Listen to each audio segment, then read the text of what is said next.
નમસ્કાર, જય શ્રી કૃષ્ણ દોસ્તો. સ્વાગત છે તમારું ફરી એક નવા એપિસોડમાં. આજે નિરાધાર દાદા દાદી અને વિધવા બેન એક ઘરમાં રહે છે અને ઘરમાં કોઈ કમાવાવાળો વ્યક્તિ નથી ને સાથે સાથે દાદીને પગની બીમારી છે.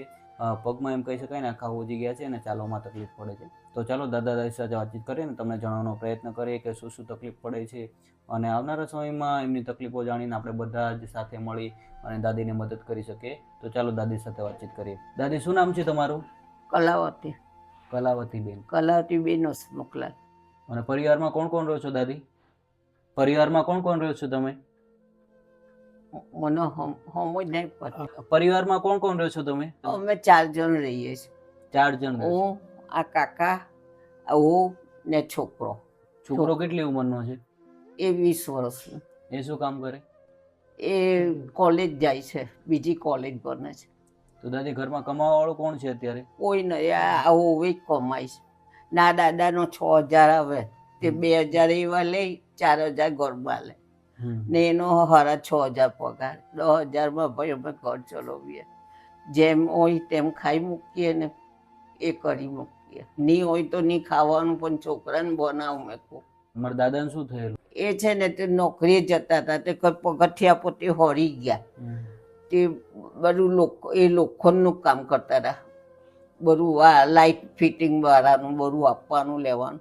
તે કઈ સલિયા બધા પહેરી ગયા માથામાં.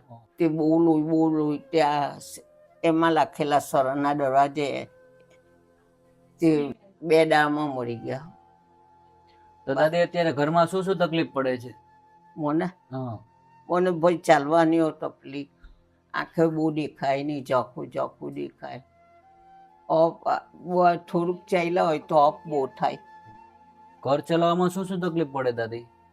તેનો બેન ભાઈ પેલી બેન ચલવે ઘર ચલાવવાનું, આપણાથી નહીં ચલવાય. શું શું તકલીફ પડે અત્યારે? એમ ઘરમાં શું શું તકલીફ પડે છે?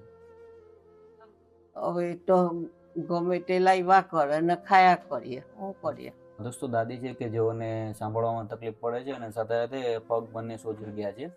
અને બેન છે કે જેઓ વિધવા છે અને જેમના પતિનું આકસ્મિક રીતે મૃત્યુ થયેલું છે. તો એમ કહી શકાય ને કે ઘરમાં કોઈ અત્યારે કમાવાવાળો નથી. બેન છે કે જેઓ 6000માં કામે જાય ને પોતાનું ઘર ગુજરાન ચલાવે છે.